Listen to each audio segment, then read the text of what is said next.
Hola. Hola. We're missing Wickman tonight because just guess why Wickman isn't going to be here tonight. Hospital or injured somehow, I'm assuming. Uh-huh. Yeah. Is it new or is he still recovering? No, new. Yeah. New? What did he do now? He hurt his other ankle. I'm sorry.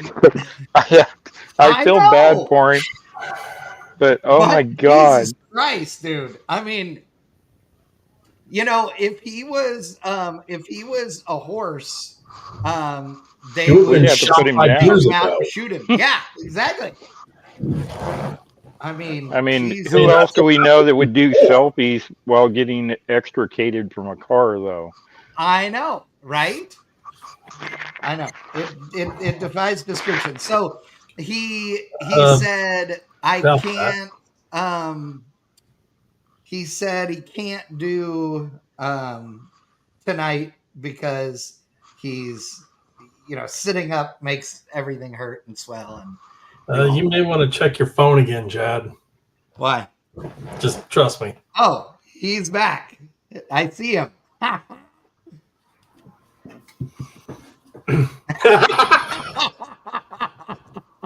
We're not wrong, and you know it. Hey, we love you, but Jesus.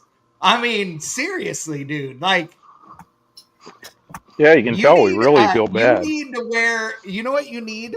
I'm going to buy this for you for Christmas. You need one of those giant hamster balls that you can like pay $20 to ride around in, like roll down a hill. You just need one of those.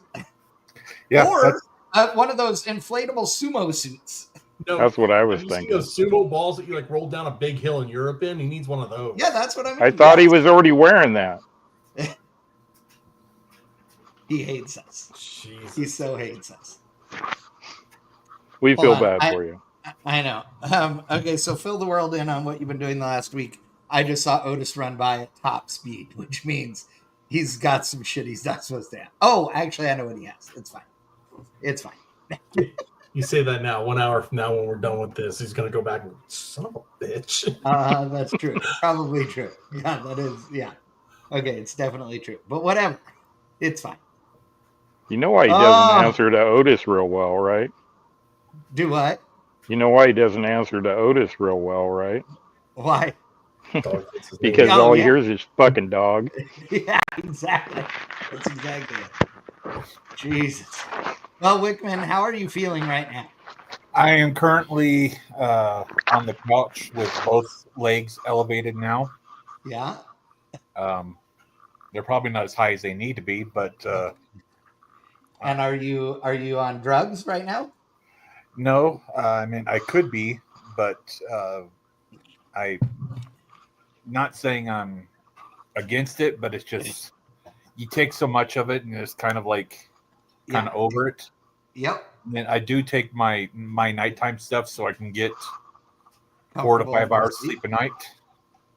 Are you sleeping in the bed or are you sleeping on the couch now? Mostly the couch. Like this past weekend, the wife went down to Pueblo, and I slept in the bed Saturday night.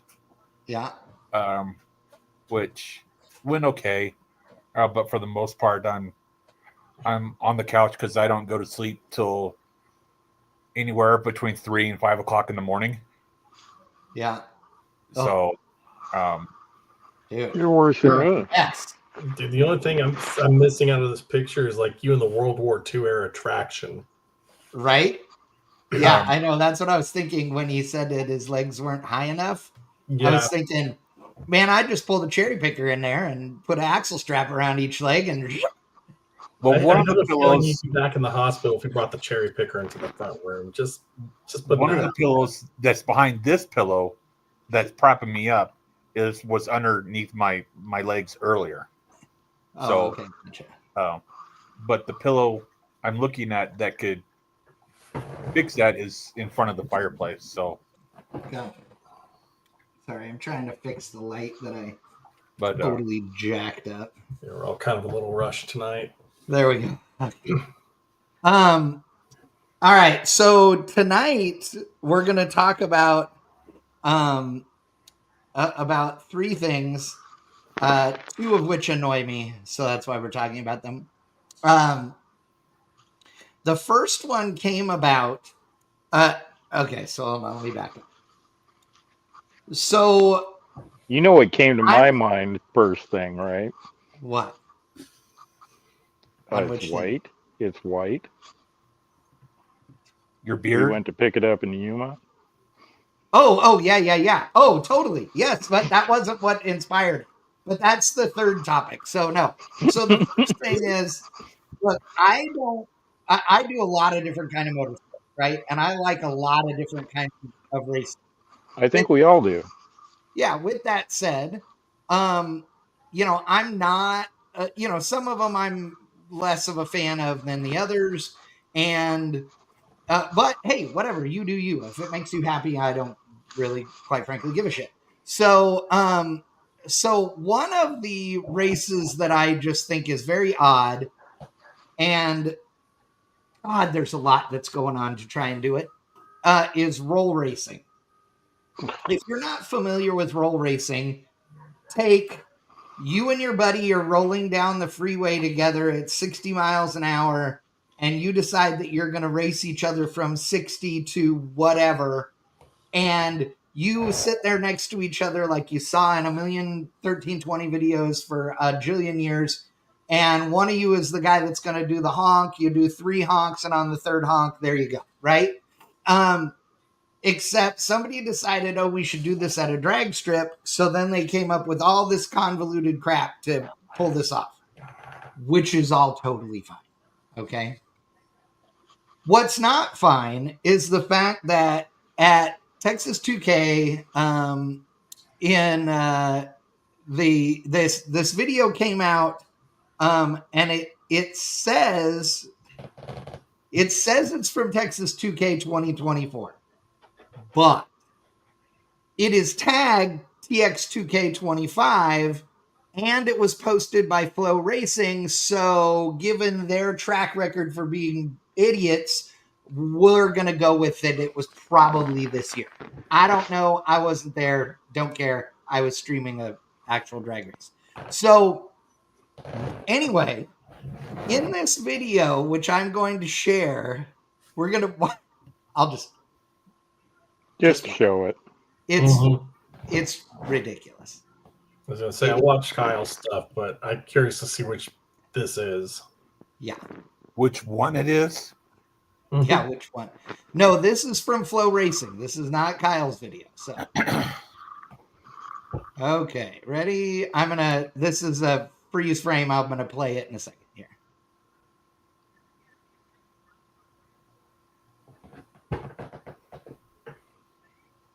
You are blocking another I don't know if you'll spectator hear from being this able or to not. leave. So, we need you to move your vehicle. If you don't, we'll move it for you. Round 2. Whoa, watch out on both of them. Oh, and a hard hit left-hand side for the Audi of Nancy. Cameron Fisher in the Mustang also getting loose but avoids the wall. All right, ladies and gentlemen, we're going to let the emergency personnel do their work. I'm going to be on hold for just a minute until we have an update on the driver. So could you hear the audio at all? Yeah. Yeah. Okay. So, okay. So here's the thing. So I commented on this because a bunch of people were commenting. Now let me give you a little rundown. Where all the cones were at, that is like I don't remember what they call it, but like the pacing area. So they have to be together there. And at the end of the cones in the middle is a light, okay, that goes green. And that means they're good to go. If they're not even, then they, don't get the green light, right? They can get the green light at any point while they're in the cone. So if they're together early, the dude will flip the switch and turn on the light, which obviously they did, and then both of them spun the tires. My whole thing with this was they're like, oh, good save by the Mustang, and oh, the Audi almost saved it, and this and that and the other. Dude, the guy in the Mustang should be punched in the nuts repeatedly. Somebody crashes in front of you, you stop your car, period, turn it off. Period. There is no negotiation on that. Anybody who thinks otherwise is stupid and should not be on a racetrack with me, right? So that guy drove around while safety crews are trying to get to the Audi. He's driving over cones and around, and somebody on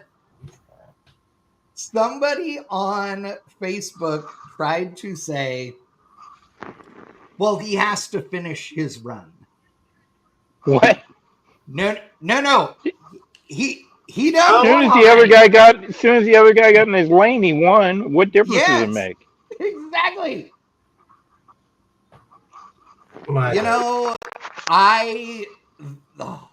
Okay. There's a prime time to use the word retarded. Ding, ding, ding, ding, ding. Yeah, here we go.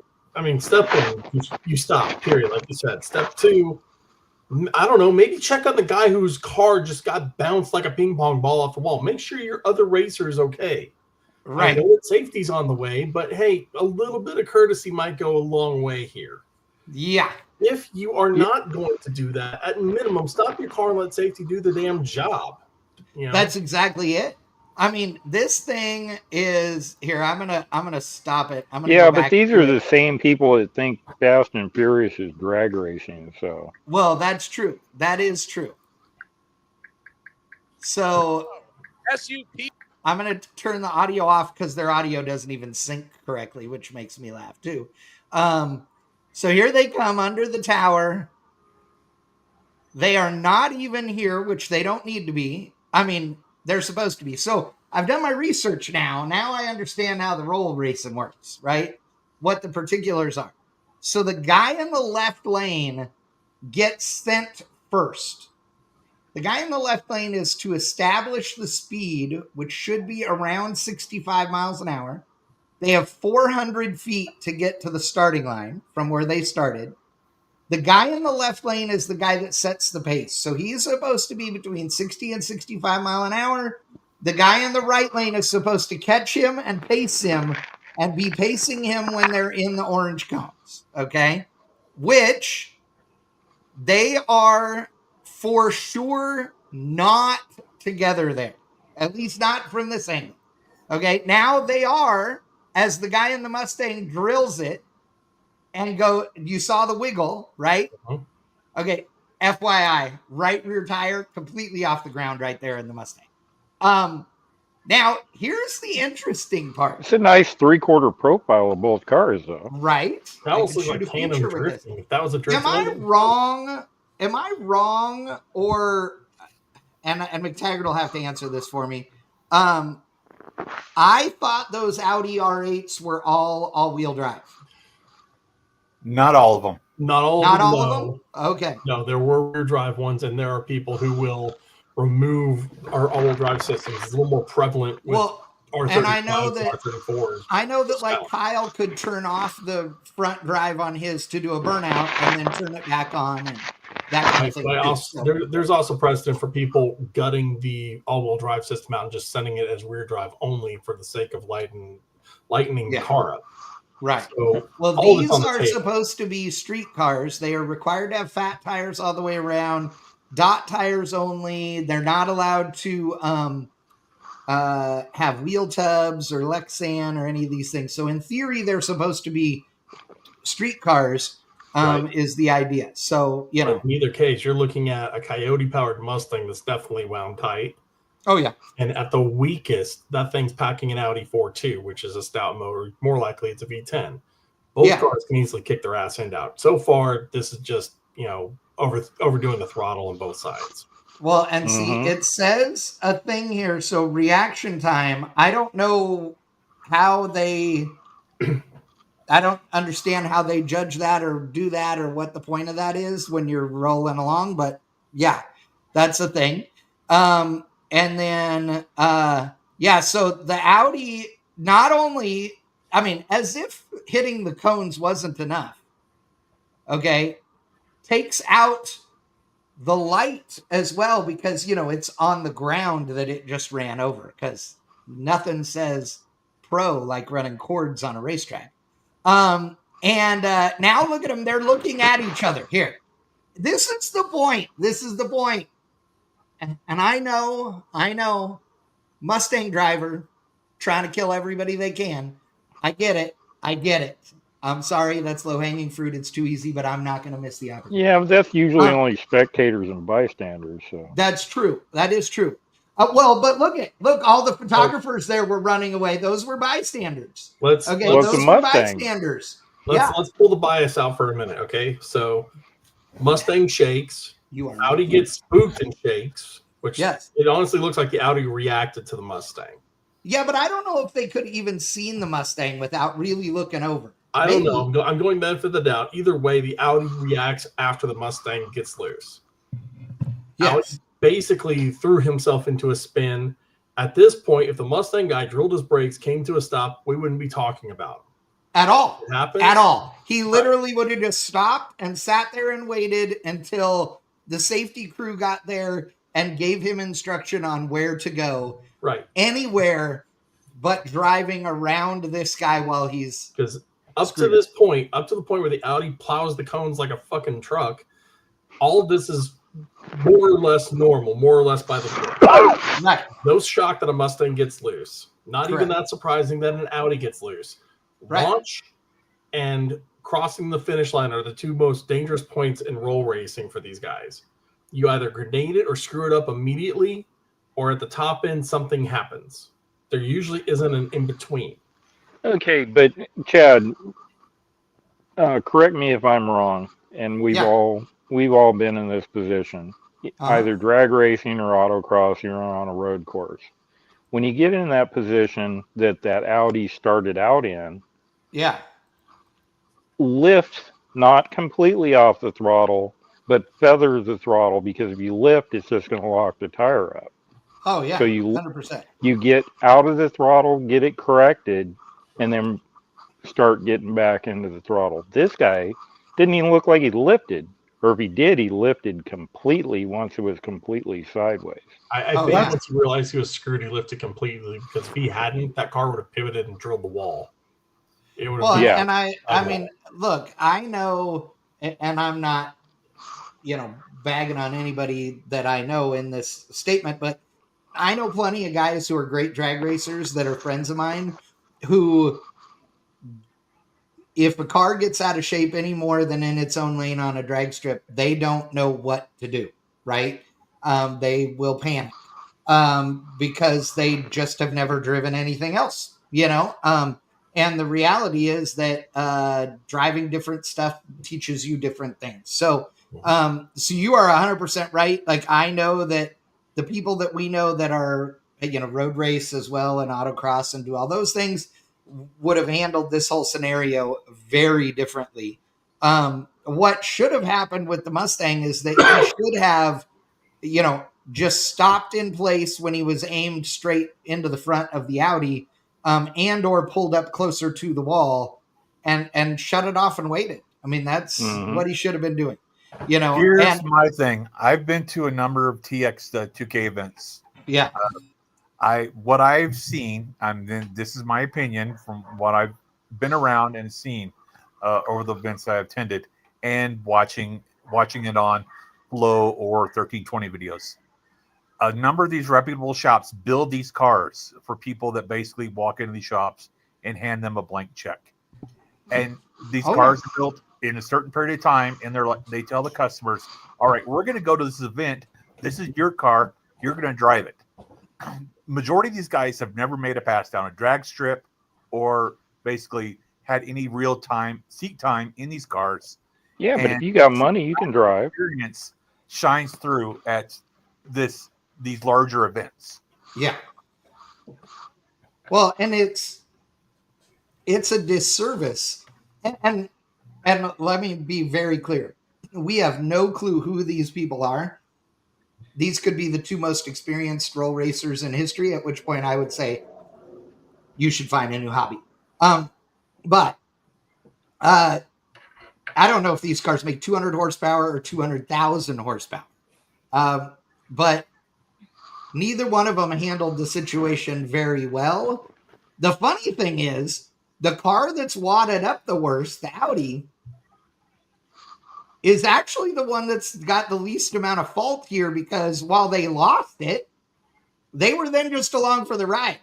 They certainly didn't expect Mr. Mustang to, drive around them like they were parked in a parking lot or something. So, So I did research because I hadn't seen any of the TX2K 25 stuff. I hadn't.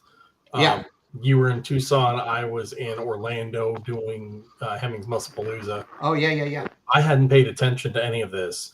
So for the last, hour or so prior, I was going through the videos and seeing what happened. That Mustang in the kind of time trial qualification phase went straight into the sand because his parachute didn't work and he boiled the brake fluid. I'm 95%. This same Mustang? 95% sure that's the same car. Okay, gotcha. So apparently several of them went into the sand. Oh, a few of them did, yeah. I'm not sure of one thing, though.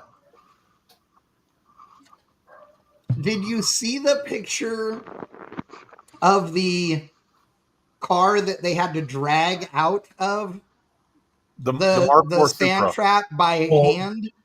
You got it so far down the sand. For those of you that know Texas Motorplex, that is probably one of the longest sand pits, whatever you want to call it. Yeah, it's really gravel, but we call it sand. Yeah, in NHRA. And it was estimated that car went like 500 feet. I know, but here's all the video footage. They had a Skytrack forklift. No, I got you. Badass military. I'll show it to you. I got the picture right here. Hold on. Dragging his ass out. No. Oh, the Mustang may be the Skytrack, but the one that me and Wickman are talking about. This is a Mark IV Supra. Mark IV. Yeah, is the Supra. Yeah. This one. Yep. Being drug out by human power, which makes zero sense whatsoever. Yeah, I'm wondering why where the SkyTrack was, or was something happened and someone lost. Or No, I I don't think they know, called the it down 4 after tractors whatever that they this have was. on property there at the racetrack. Like, why would you do any of this? Yeah. No, I see this being like, okay, just put it in reverse, let him try and idle the car a little bit while we help him. Oh, that won't happen. This is The stupidity. gravel is way too soft. That rear But- axle was locked, so I don't know if This looks the guy like- left it in gear and walked away because he was so mad or what. But when they were dragging it, you could see the rear end wasn't rolling at all. And there was no thought to that either. I mean, I'm dumbfounded by this one, but overall it just all seems like it just all seems weird. Oh, Stuart says the problem with the Volvo and the Mustang was they both had the AC on. Every time I know Chad announces it, I announce it, Brian announces it. We all tell y'all, turn that shit off. You don't Here's listen the to little it. sneaky thing. If you want to sneak in the Texas Motorplex, there's a back road that goes around the backside of the track. And actually that road in where that sand trap ends is where that road crosses.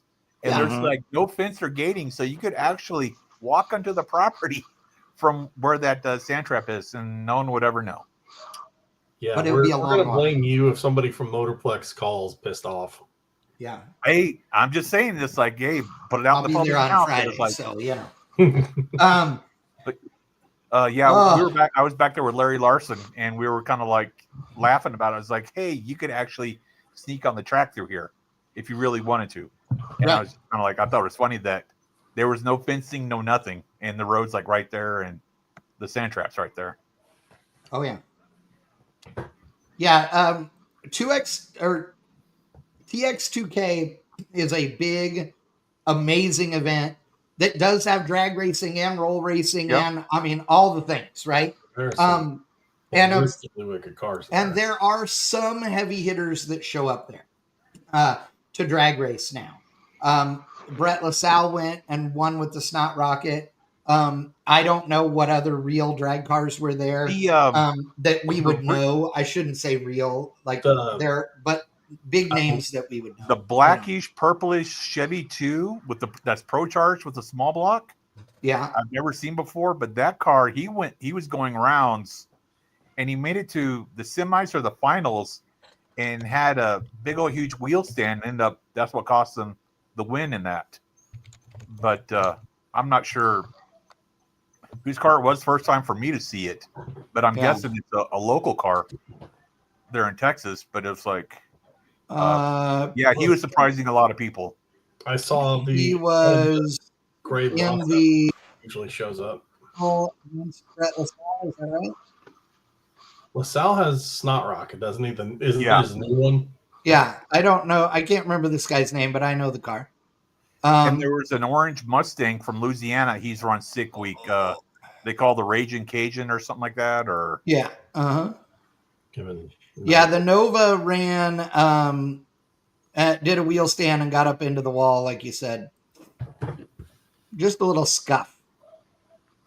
Another funny thing I thought about, this is kind of a side thing, but in the on Sunday's eliminations in 1320 video, on the grandstands on the pit side, where a storm had gone through and the wind was blowing all the advertisements on the billboards above the top of the grandstands, you can actually see where one of them got shredded up, and you can see Winston Drag Racing.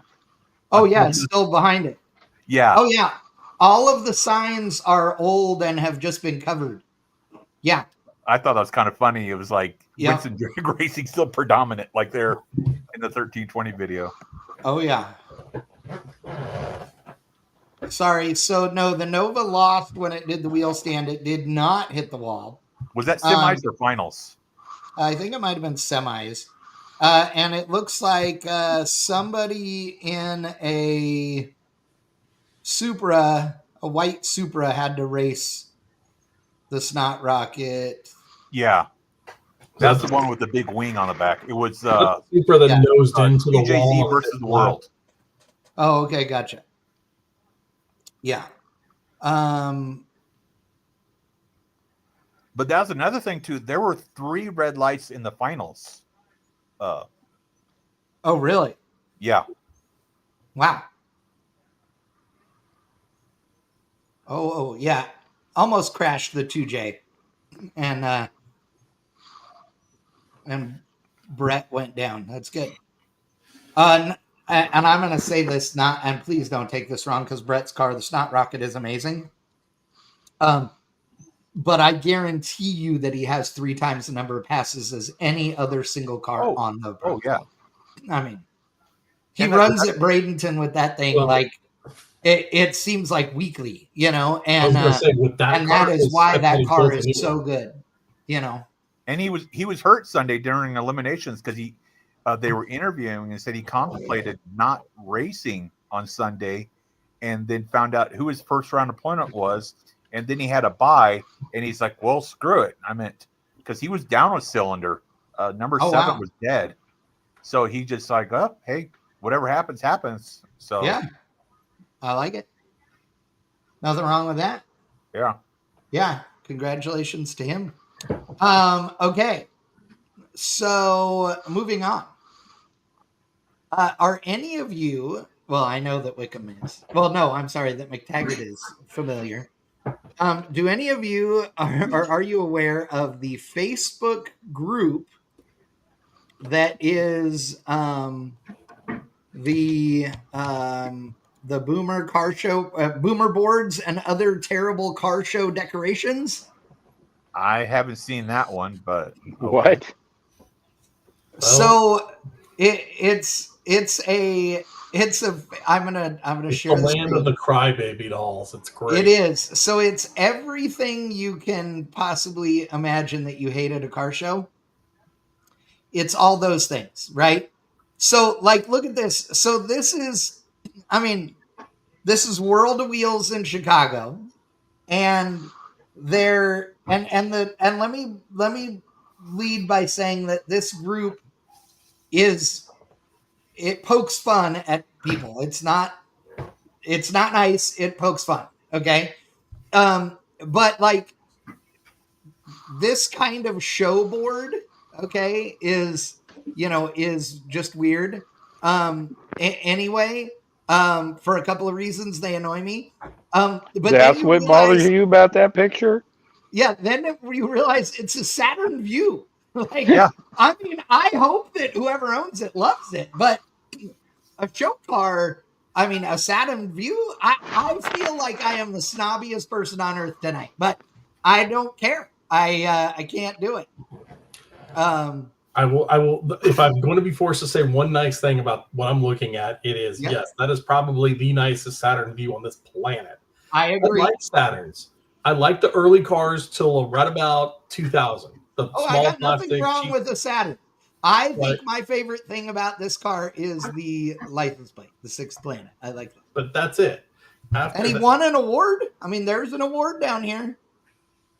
You get an award just for showing up. Yeah, I was going to say. Basically, a participation award at World of Wheels. Is that the You Tried award? What is that? Oh. I don't know. Okay, so I got an award at Blackie's, but so what? Here's the thing that like all these, that's what I was thinking. Yes, see this the leaning children. Yes. So let me explain people why this is the worst ever. Okay, I mean this is wow. So what makes these things even worse is from a Chad and McTaggart and Wickman perspective is watch this. So look at this car, right? So if I go to the car show and for some reason I've lost my mind and decide I'm taking a picture of this. Oh no, I'm taking a picture. Let me be real. So hey, good, cool. I got one shot from this angle. That'll work, right? That's cool. And then this one, the ass end of that car would look great if the sign wasn't in the way. Oh, you idiots.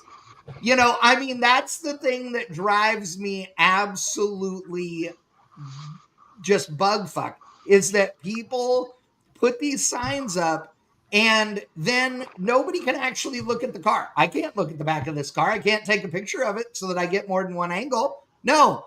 And I realize that when you have a sponsor and a whatever, then you want to put all the parts in that you put on it and all those things. Well, then lay it on the ground.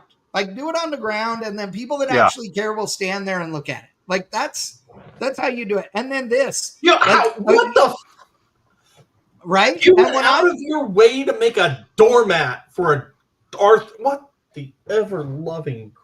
I know. And here, you know what I think when I see the nose of this car? I think this guy can't drive a lowered car, so he's torn up the air dam on it and he's covering it up with a bunch of dumb shit. Well, he made a doormat because he's a doorknob. So. Oh my god! Right? So okay. So, and even this, right? So you look at this car. This car's gorgeous. I mean, gorgeous, right? Let's I would love to own a here. Willys this nice, except without windshield wipers. But that's another thing. One thing on this one though, aren't in a show like this, which this looks like an Autorama of some type. Yes. Aren't they required to have some kind of display there? They are, but I wouldn't put it right in front of the corner of the car. I would have put it over here. It would be in the deep corner.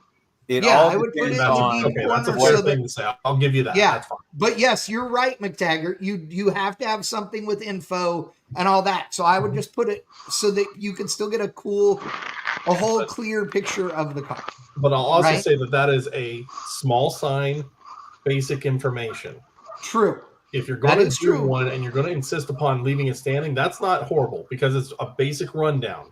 Right. You don't have the massive list. You don't have the gigantic, like. No, it's better than a lot. Right. The lights offend me more than that board. I agree. Do you not know that the light will work from far away if you put a spotlight way over here? Yeah, I know. Here's my thing. Why do you have a picture of your car on your signboard? I was about to say the same things. Like when the car's right there, be informative. Yeah, I did the car a thing, is right there. Yeah. This was years ago when I was working for Autorama, doing World of Wheels, working Autorama in Houston, and there's a vendor there that goes around at night, and they have a tripod on wheels, and all they do is take a picture of every car, just literally walking down the aisle. They Photoshop the shit out of it and sell it to you for like starting at $50 for an 8x10 up to like how much do you want to spend for a photograph of your car. Then a bunch of these people are buying those photos, then putting them in the display with their car of like at that same show. Right. That was taken like Thursday night or Friday night. So they have like this photo of their car like Saturday and Sunday. Like, why did you? I just couldn't comprehend that. But I'm sorry, I'm interruptive tonight. I apologize. No, go ahead. Well, no, the thing is that I have considered doing a board for the Charger because I have had a lot of parts where people have helped me out, where companies have helped me out. Where I've gotten well, here it is. This is what Crosby is right here. This is Crosby's sign for Gizmo. Yep. Something where gauges, classic instruments, this, Holly, this, the Axle guy who rebuilt it twice. Yeah. Something to reflect. Basic. Yeah. Simple. Exactly. Straightforward. That's not what we're talking about. We're talking about the multi-painted, candy-striped, in honor of instead. In the late 90s, early 2000s. Pardon me, I've been painting earlier today. I'm not quite in the right head. That's okay. We forgive you. Late 90s, early 2000s, I made a lot of signboards for club members and for other people. I made signboards that were for SEMA show vehicles, that kind of stuff.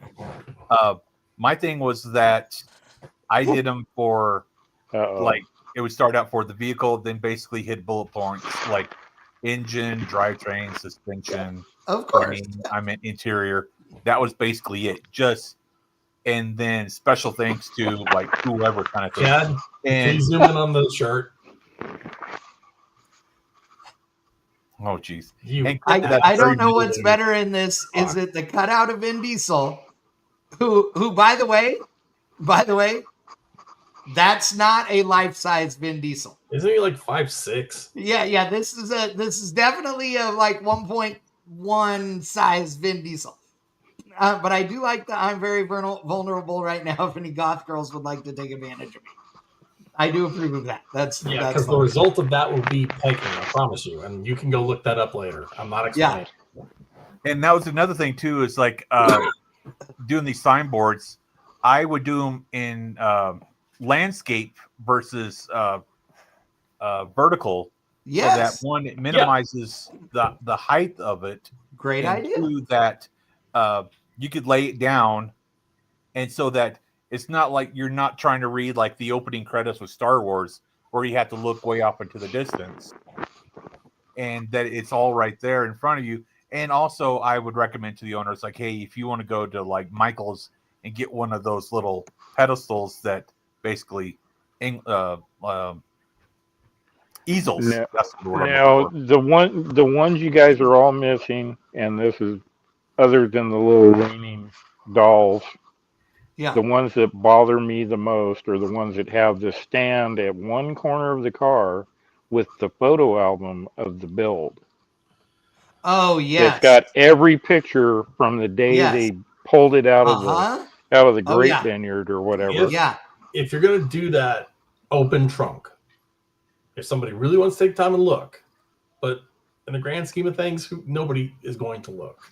Right. Nobody gives that much. Well, a lot of those are called judges' books. I mean, those are just for the judges themselves. Yeah, and if you got a car that you're doing it like, yeah, but you usually lay that in the trunk so they can look at it if they want to. Not on a pedestal on the corner of the display. And right. One of the cars we looked at was an example of it. It was a Canadian-built 70 Chevelle SS that had all these little tips and tricks and things you wouldn't think about normally, because the really anal retentive stuff, like why is the grill black instead of body color? Why does this thing have a vertical chrome bar? Stupid shit.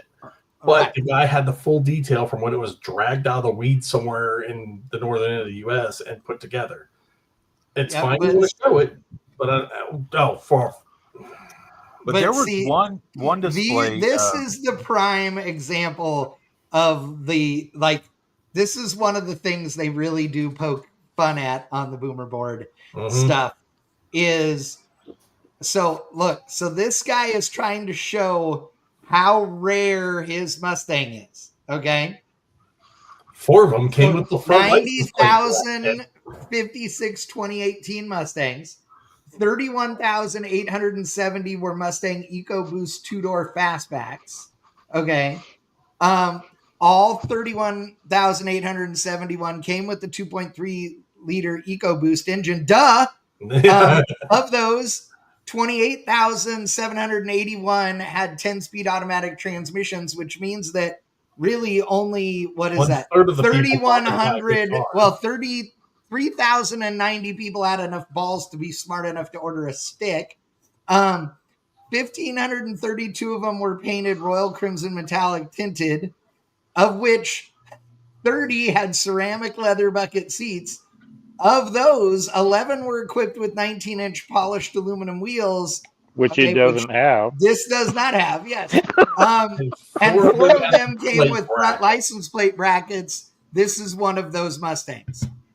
I bet Kevin Marty was cussing the whole time he typed that shit out. I've done Marty reports. I did one for the 89 LX that I had and got rid of. I did. Oh, that's not a real Marty report. I mean, that's his signature, but this typed up thing ain't really him, Yeah. Regardless, he had to pay. He told that his cup. Oh my. God. What's funny is when I was covering the Kima Cruise one year, and I was talking to this guy that had a black 69 Corvette, big block 4-speed. I mean, it was. Where's the car?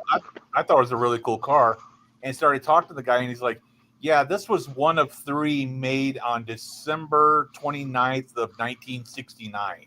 No, Chad, we both know who's probably buying that right now. Yes. Andy Vocal? No.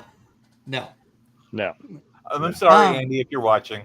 Okay, the greatest part about this is of these velocity stack deals.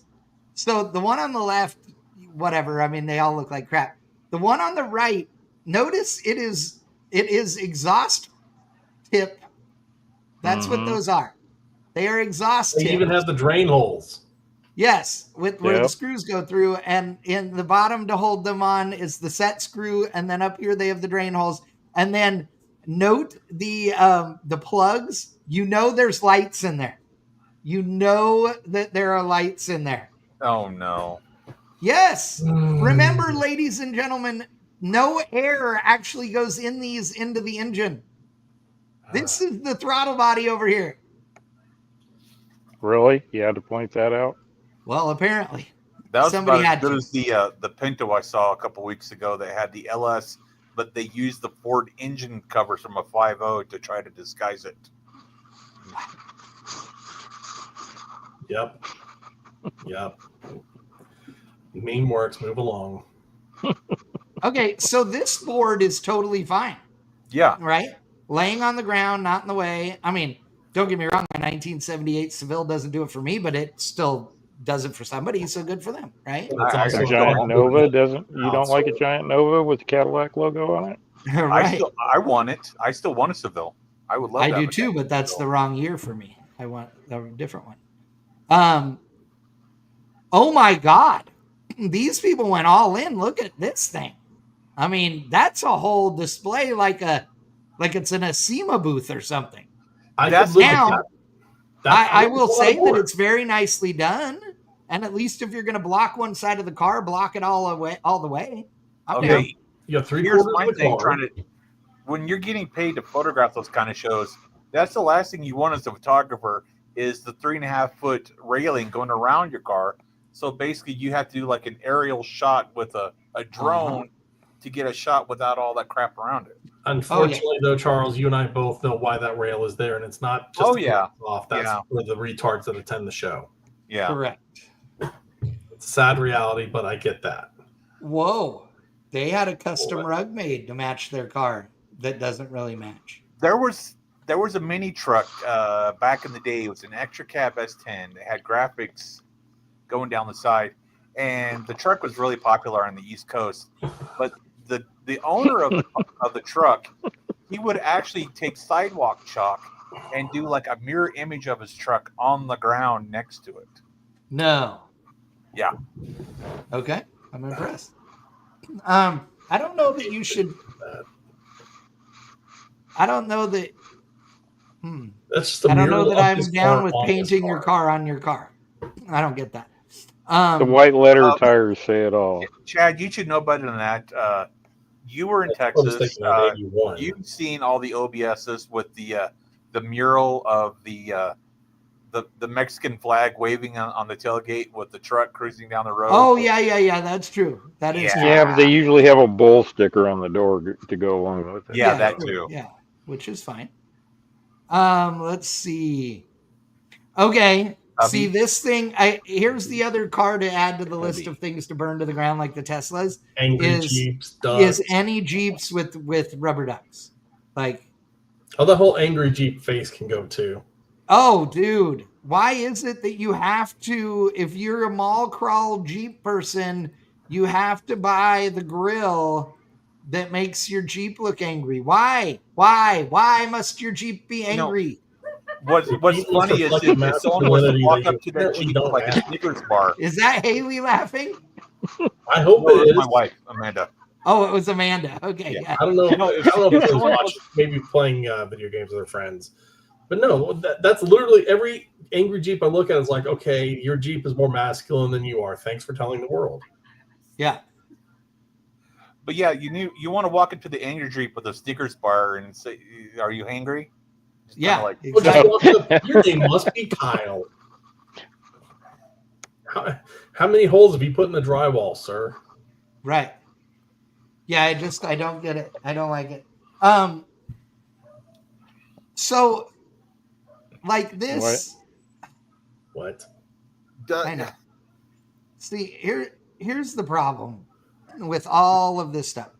I'm sure that this has some petty heritage because he got it from a petty dealer or whatever. I don't even know. I don't even know. Okay, it's a petty edition, right? And they do build a nice car, right? It's a upfitting thing. It's no big deal. They do a good job. And maybe Richard even, signed the seat and jizzed in the glove box, whatever it is, right? Like, I'm down. But, whatever makes your boat float. But, dude, just let people appreciate your car for the car itself. I mean, that looks like a really clean, nice car. Let them look at the Mustang and not the 78 or the 77 Oldsmobile that Richard left Dodge for. The brand that he was known for a long time. Right. 2 Oldsmobiles, Pontiacs, what? Though, okay. No. If we're going to talk about this is not allowed. This is not allowed. No. These are not allowed. You do not take a new car and put an old body on it. Yeah. Utilizing any of the new body. If you want to put an old body on a new chassis, knock yourself out. But this is still using like a 90s Thunderbird done up to look like a 50 Ford. No, this is a C5 Corvette, but yes. No, it's the same difference. Oh, I got you. I see what you're saying. Like a 95 Thunderbird looking like a 50 Ford. Yeah. But those people get extremely Robert J. Bird is asking, are we talking pro touring? We will be in a little while. We'll get there. Yeah. Those Corvette owners get so pissed off when you basically bring it up to them. Like, you couldn't even route the exhaust to the correct point. You lazy fuck. But they put a light in there to make it look like like it's got blue flame coming out the back. Yeah, because I remember when they were children and space travel was a big deal. Yeah. But yeah, you know how to upset somebody at a car show? How? Take their air ride control out of their car and walk away with it. That was funny. I parked the $650 beater next to somebody's show pony and watch him get cringy. Yeah, that's the best. I missed my Murata. That was fun. Okay, so I think we've all can agree. Liggett has a good one. He says, second only to boomer boards are the line of lawn chairs in front of your car. Lawn chairs and pop-up. That is true. Yeah. Oh, yeah, pop-up. If you have like easy up and all that, come on. Oh my God, I thought that was a stuffed animal, but it's their real dog sleeping on the thing. Tied to the bumper. Jesus. That'd be cuter if... Oh, no, it's not. It's not real. It's a robot. It is a stuff. Acting like it's breathing. Yeah. Oh, well, that's no fun. Yeah, because it's breathing with its hind gut. I would have driven it around the car show with it trotting next to the car. Oh, look, all the ducks. Here's the deal. I'll let you have as many ducks as you want with your Jeep, but I get to use them for target practice while they're still on the hood of your Jeep. Mm-hmm. I still don't have it. Get the BB gun out and just start dinging them off. Oops, I missed. Sorry about that. Damn, I missed. I still don't have a satisfactory answer as to why the duck in the first place. You still don't? No, I don't. No idea what that shit's about. Yeah, I don't remember. Okay, this is 50 of one, half of the other. How much of this is like actual history versus just kitsch? None of it. It's all kitschy. And I love the, I'm all down to support the, if you're going to go for a why is there a ladder? I mean, it's a bug, for God's sakes. Like, I was going to say, 4-year-old can climb on the roof of that ladder thing. is useless. That's the thing too. Is like these indoor shows. It's all about points. Is what these people are going for, and also some type of display award. So, well, I'd give him the trying too hard award. Exactly. Yeah. The guy who had to haul more. You know what? The only guy here who had to have a 32-foot trailer to haul his Volkswagen Bug to the car show. Yep. Exactly. And I've seen best display awards go for like the most minimalistic of displays, and somehow, but it depends on how you pull it off. I meant like that there, no. What? Why is I there think an Cody alligator? Cody here summed up everything right there. Yeah. Why did they put an alligator next to a great car? I don't get it. Okay. Next. This is what, Terry Scott says, I was at that show. That bug was just ridiculous with all the extras. There you go. Okay. So Rob Bird was asking about the pro touring discussion. So here is the question to get us talking. And I realize that when I ask this, it's how deep are we going to get into this, though? However deep you want to get into it, I don't care. Wherever it goes, it goes. So I've been around the pro touring world since the early days, I dig it. I like the cars. I think people have a good time with it. I do believe that that 75% of the pro touring cars out there are relatively mellow. What you would call a middle of the road car. Maybe it's a person that autocrosses it every once in a while, but or maybe they haven't at all, but they still want it to have QA1 suspension or Detroit Speed or Ride Tech or Speed Tech or whoever, right?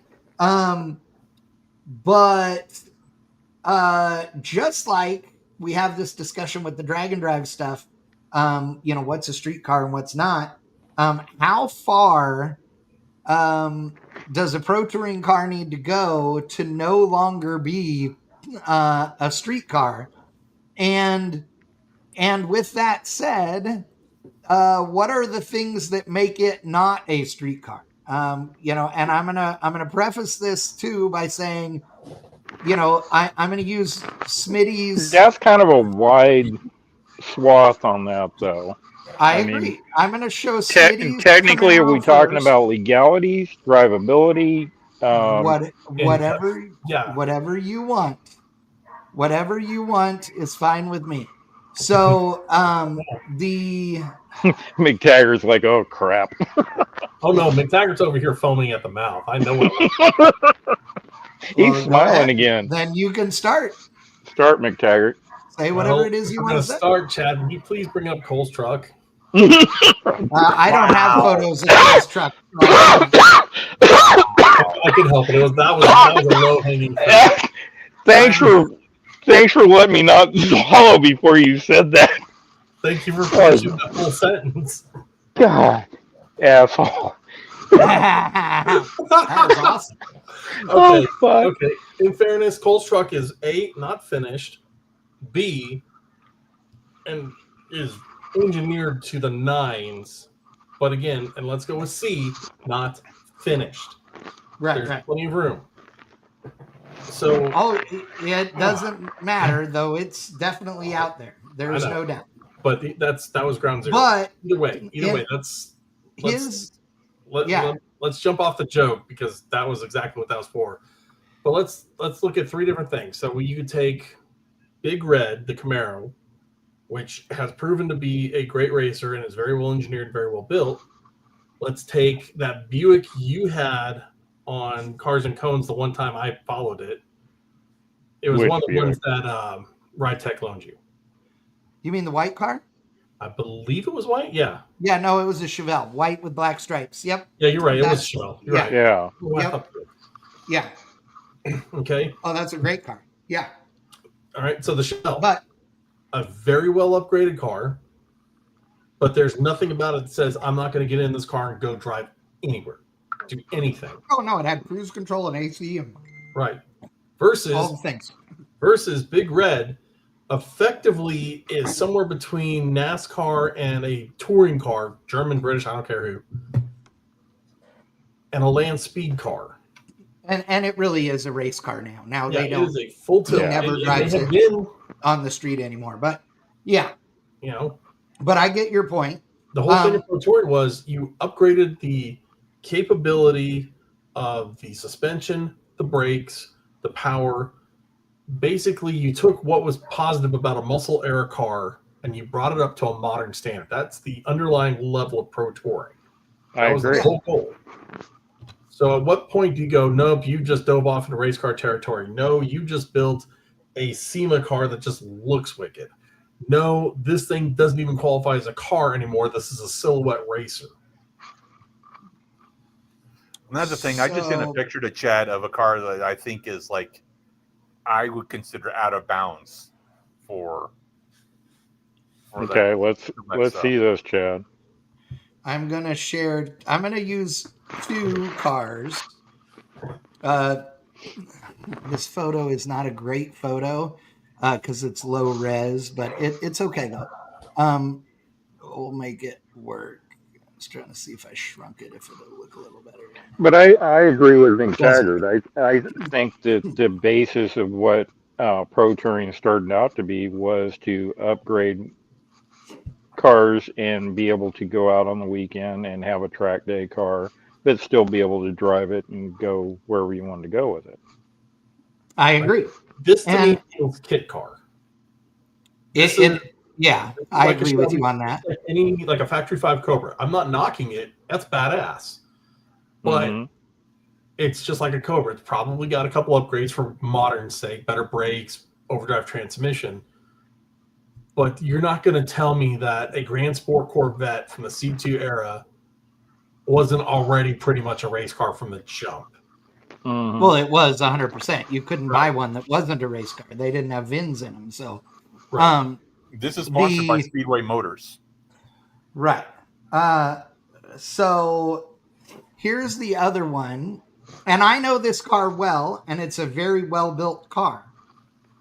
And in this picture, other than even the air dam up front won't look weird, but the big wing in the back is a little much. But this car, in my opinion, is way out there. This is Smitty's Camaro. Yeah.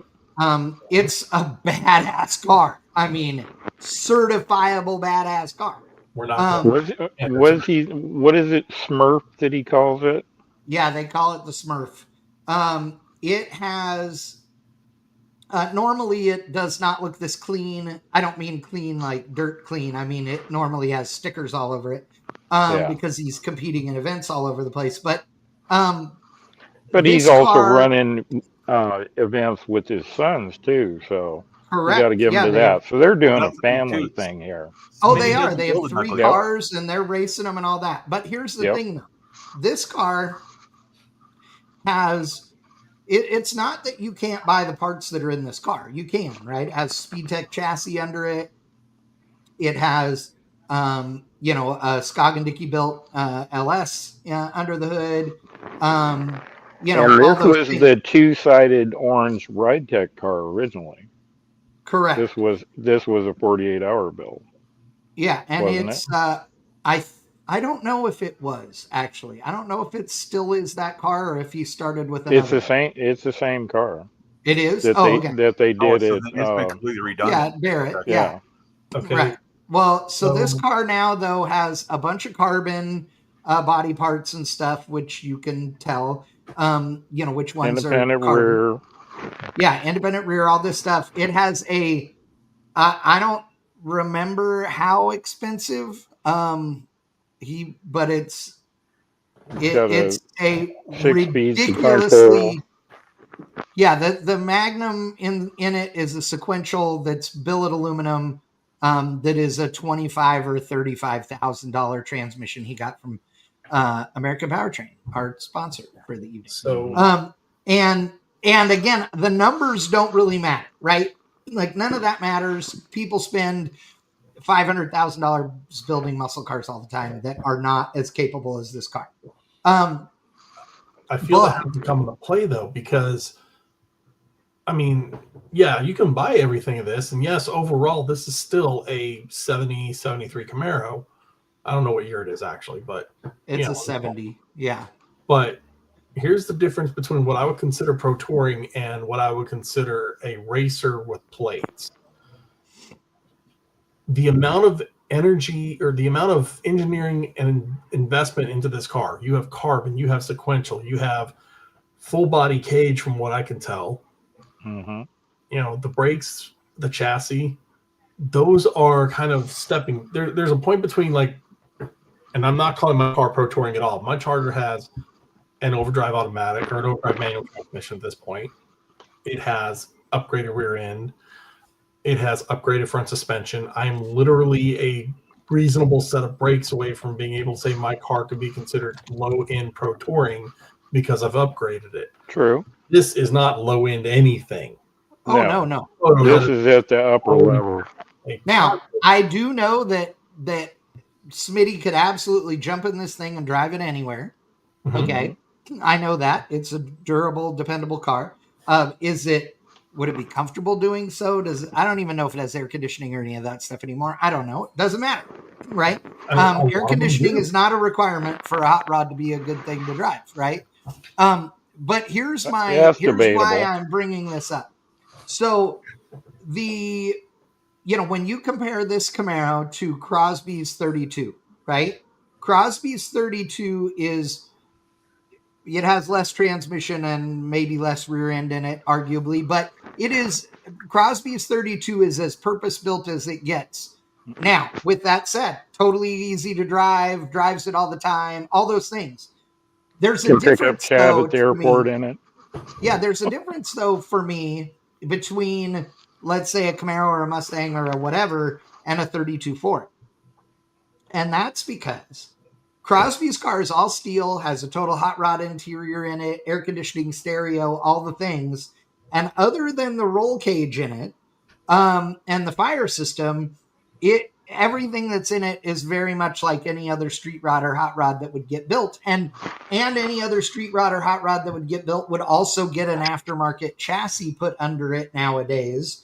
Yep. So the fact that it has C5 Corvette suspension up front, or based on C5 Corvette suspension, and that kind of thing doesn't make it unique. What makes it unique is that he's worked at the geometry being really good, and that it runs a big fat tire all the way around.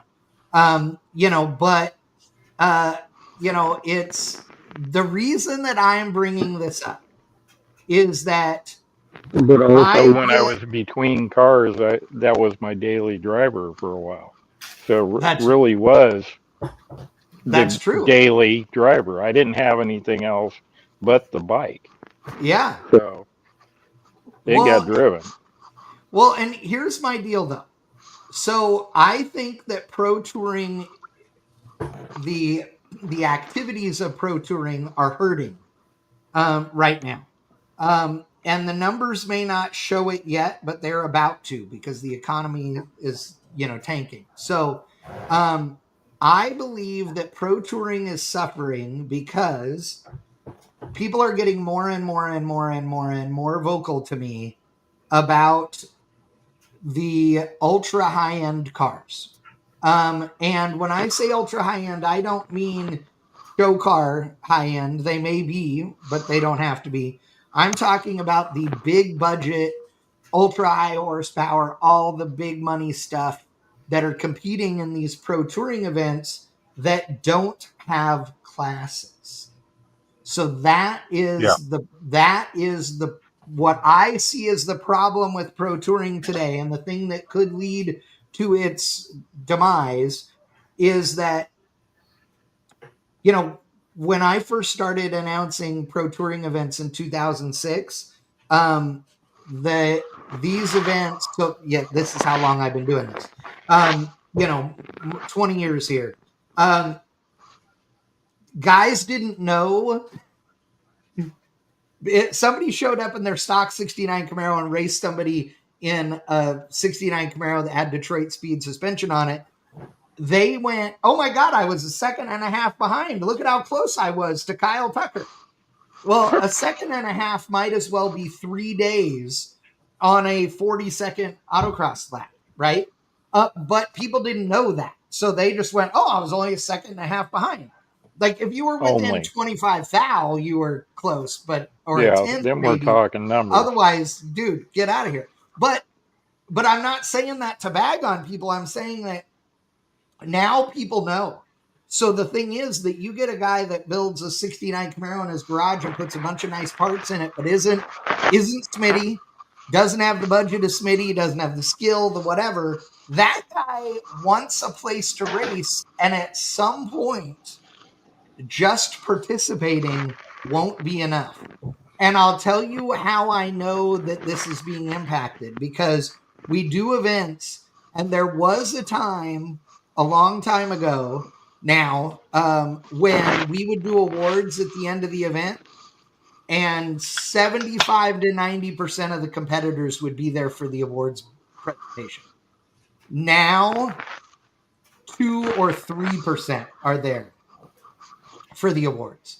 The only people that show up for the awards are the people that know they're getting them. And I hear more and more and more complaints from people who are saying, man, I really enjoy driving my car, but I'm trying to beat my own personal best, but at some point beating yourself just isn't enough. And what you end up having is these groups of friends that'll get together and they all start comparing themselves to each other and they're having a great time. But the reality is they're having their own little race within the race and they're not really paying attention to the rest of it, which makes them less loyal, less engaged, less committed, whatever you want to call it, to your race. And that's a problem. And Rob Bird says, I blame live timing for knowing, coming to the award, for no one coming to the awards. Yes, I got you. That makes sense too. You know what though? Here's the thing, Chad. If you're just going out there to get an award, or you're going out there to beat somebody, and you want to be the biggest badass on the block, number one, it's hard to do. And oh yeah, Smitty can attest to that. He's one of the ones that he'll race you through a Burger King drive-through. Exactly. But if you go back in the history books, all this stuff started out with a little thing with SCCA called Solo One. Yep. And I remember going watching those events, and most of the vehicles out there that were running were like Rabbits and Opals and Fiats and stuff like that. It was a lot of the German and English cars, European stuff. Yep. And then it escalated from that. And now we've got into events like Robert puts on that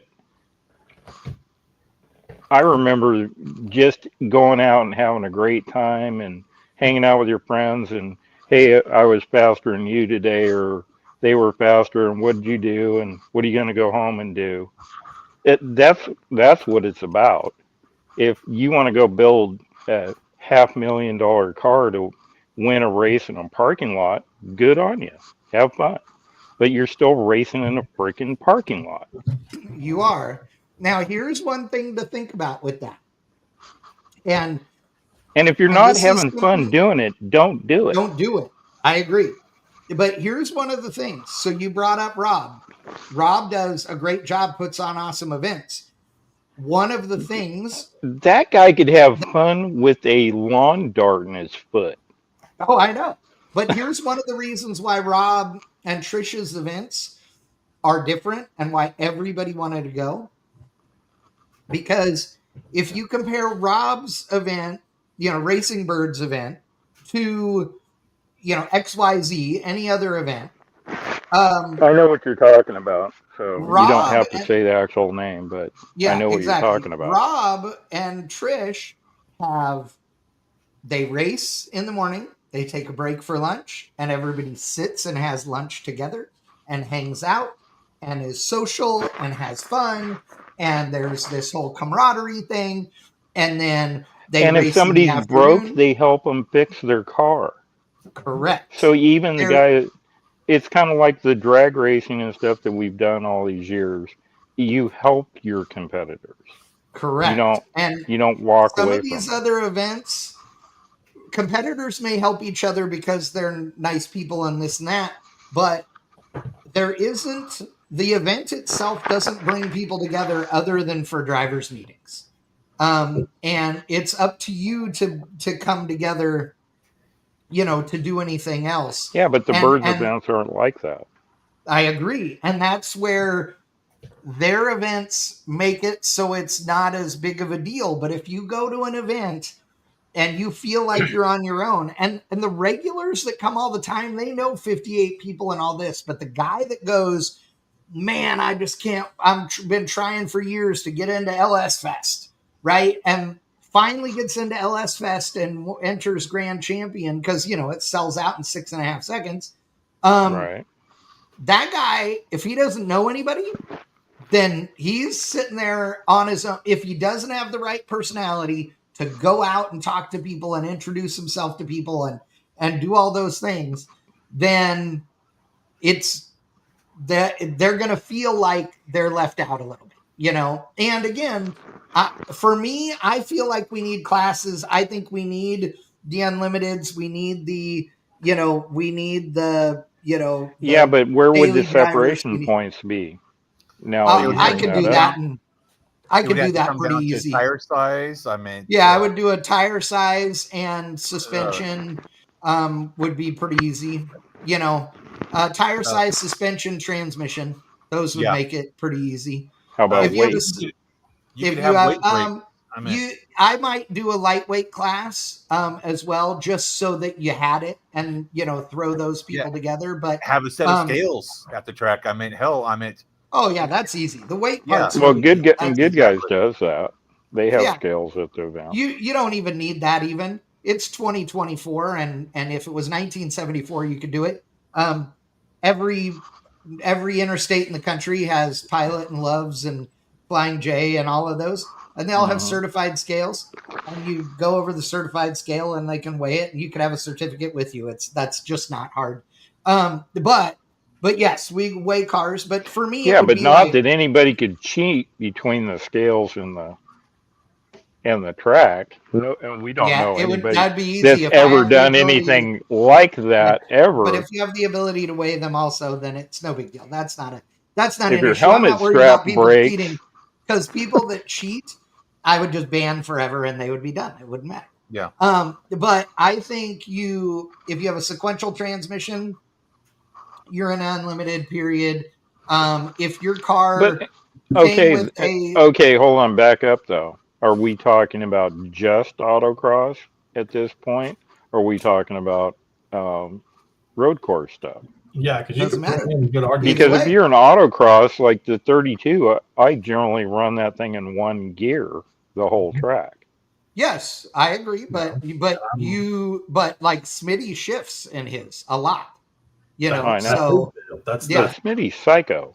I know. It depends on the course. So, but it wouldn't be the only thing that would put you on unlimited. His car would already be an unlimited regardless, right? So would you say, the fact that McTaggart? it came with a stick axle and now it has an IRS and a roll cage and X number of carbon fiber body parts, boom, puts you in unlimited. You get into you want to run steel quarters like how they do in drag racing. I mean, exactly. That's it. All the rules have already been done. We've already done them all. They're in real racing. I mean, in drag racing. Yeah. Well, you've all hammered through the rules. You've all hammered through the class ideas and all this. I want to point something out that I think is a little bit more on the overall thing. Yeah. Okay. And that is that Pro Touring is kind of reaching a point like Pro Street did and everything else as far as builds go, which is it went from people having fun and people learning and pulling tricks, and you now have people who are throwing big dollars into builds just so that they can swing the biggest dick. Yeah. At some point that falls. Correct. Look at Pro Touring like 93-ish, whenever it failed, 93, 94. The recipe was there. You just spent the money, built whatever car you wanted it to be the shape of, and that was that. Pro Street. Yes, it wasn't absolutely. like 5-10 years prior where you grabbed like a Beretta off the showroom floor and immediately took the Sawzall and went, all right, fucker, let's build this right. Right. Like that. Like I said, my car could be Pro Touring with a brake upgrade, but that doesn't mean I'm competitive. That 4,100-pound brick is not going to do a damn thing. I don't care if Richard Petty himself built it to his specifications. Yeah, but the thing you're missing though is you could still go out there and have a good time and hang out with your friends. That's the thing. It's not about I don't give a shit. I am not trying to win awards. I am not trying to win trophies. I'm there to have fun. I'm not an autocross guy. Right.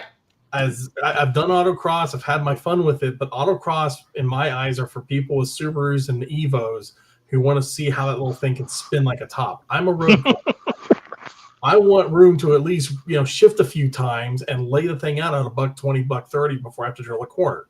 To me, it's like driving back roads fast. It's just legal.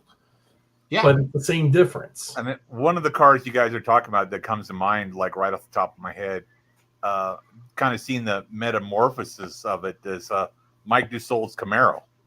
Yeah, I mean, you go back 2 years ago. Oh, you mean the thing that used to be a Camaro? Yeah.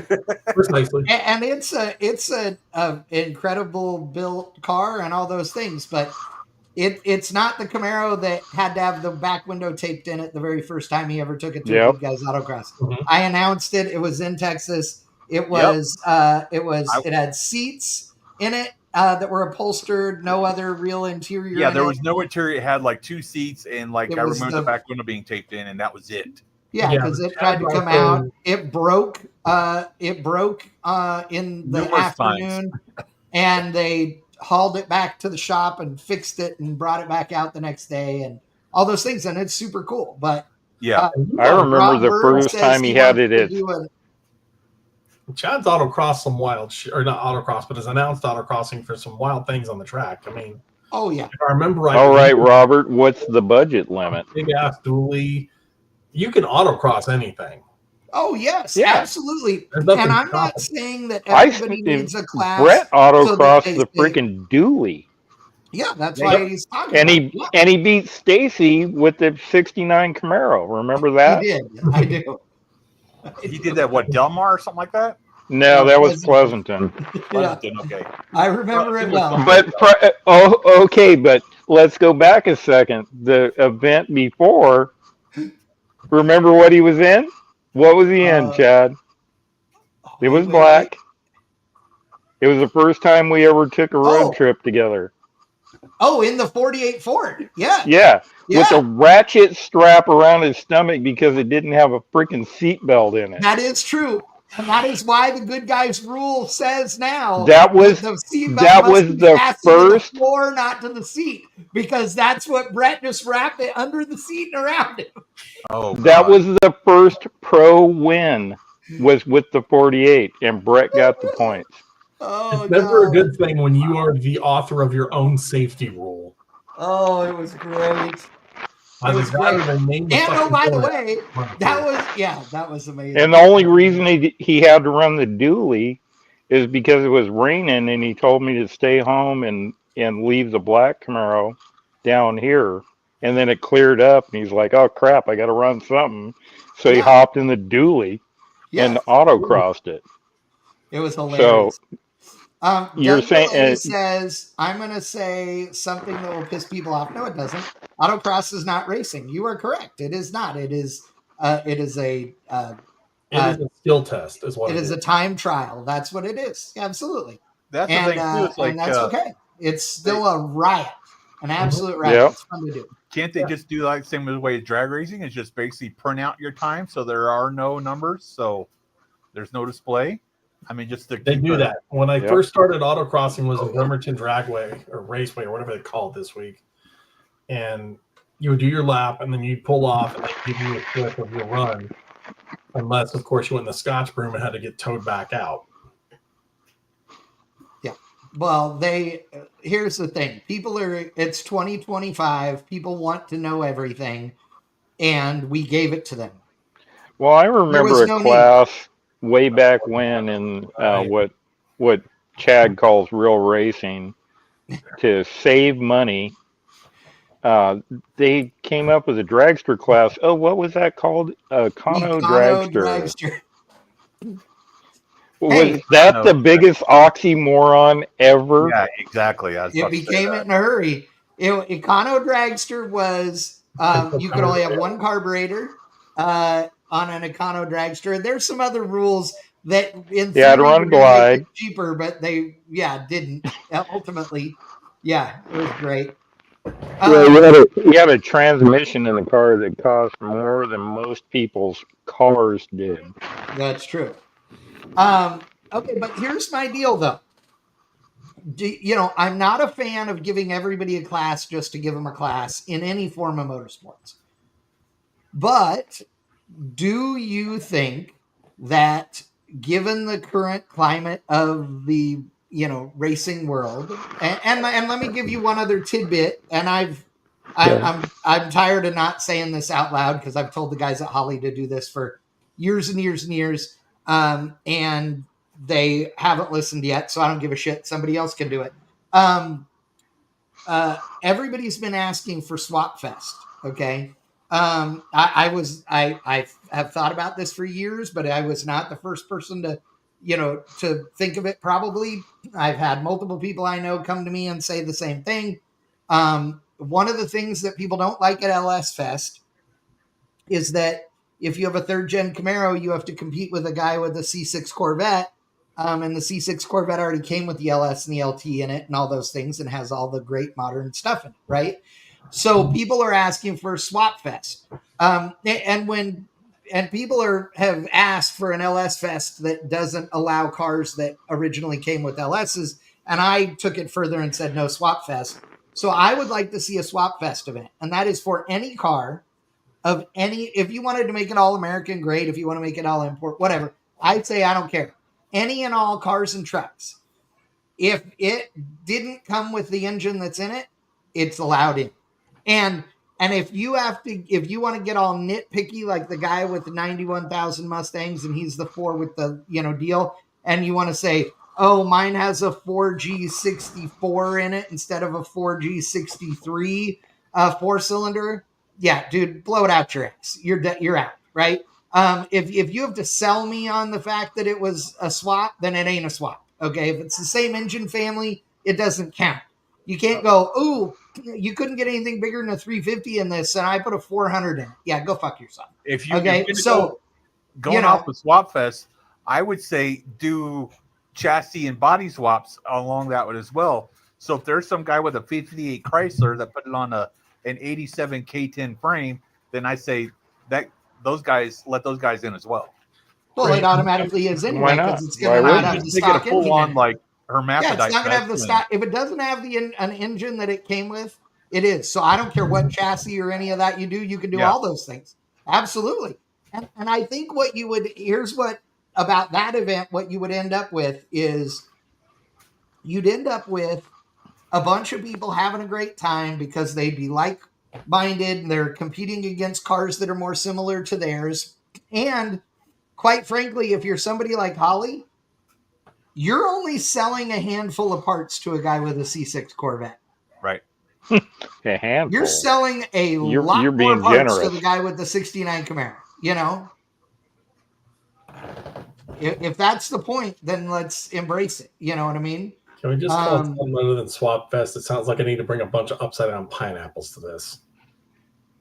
No, what I think, I've been thinking about this one for a long time. Yeah. Instead of the pro classes, and this is for Robert Bird, and I'm sure he's still listening. Instead of putting a pro class in, if a guy wins two events in one season, when he comes back the next season, every event he goes to, you add a second to his lap. Oh yeah, that's easy. But that would totally work. Well, so it's just a handicap. Yeah, exactly. Dirt track racing, you've got all these classes at your local mom and pop dirt track, and then basically you have to build a car to the rules. Yeah, not my first. So it's like, I mean, you put a set of rules in place and have. Yeah, but that's all good if you're running the same. You're basically setting up a spec event at that point. That you have to have a certain engine, a certain chassis, a certain tire size, and everything. And that gets hard when you. That gets away from the whole premise of the whole pro touring deal, is because these are still individual street cars that people. Right. That's the car they want, whether it's a Mustang, Chevelle, or Corvette, or whatever. The SCCA stuff all started out is these are vehicles people are driving back and forth to work. Yep. But they still come out on the weekend, and that's their track car. That's the premise of the event. And I think it should be, hey, you got a daily driver, then it's in the daily driver portion of that class. But if you come out and you win multiple events with it, we're going to stack time on you. or we're going to stack weight on you or whatever. Yeah, until you prove that you made some kind of major alteration to your program. Mm-hmm. Right. Well, one of the things that I've gotten a lot of flack for over the years, and I've argued with a lot of people about, and they're all wrong. I'm 100% right, and I will die on the cross saying so. Okay. Nobody in the pro touring community, and when I say nobody, I mean literally not one person, has ever actually tried to build the ultimate pro touring vehicle. And Crosby and I have had this conversation before. There are people who will we've had numerous conversations about this. So yes, there are people that will say, "Oh, yes, I have. I built this," and like, let's say Smitty's Camaro. Smitty's Camaro may be, I'm not saying it is or it isn't, it may be the world's best pro touring second gen Camaro, right? Crosby's 32 may be the world's best 32 Ford pro touring machine. But here's the thing. If you ask anybody, why did you build this car, right? They are going to tell you, oh man, I've always loved the 69 Camaro, or oh, I've always loved this or that. That's the wrong answer. If you were actually trying to build the ultimate pro touring machine, the body of it doesn't matter. You are looking for a car with a certain wheelbase, a certain roll center, a certain width, a certain length, all of those things, right? If you looked at it purely from a data perspective, then you could tell me you're building the ultimate pro touring car. And nobody on the planet has done that to my knowledge yet. So tell them what it is, Chad. I don't know.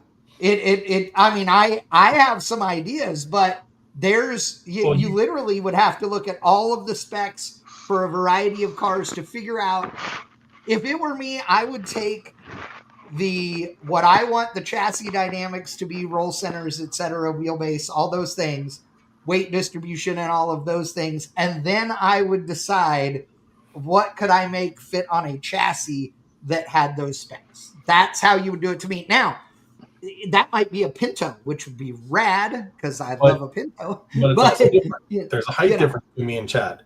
Because I was initially when you said that, I was thinking like the Buick Somersets from the late '80s in Trans Am, because that's a small compact chassis that can house a V8 or a good V6, and it's still lightweight. The problem is that Chad could fit in that car.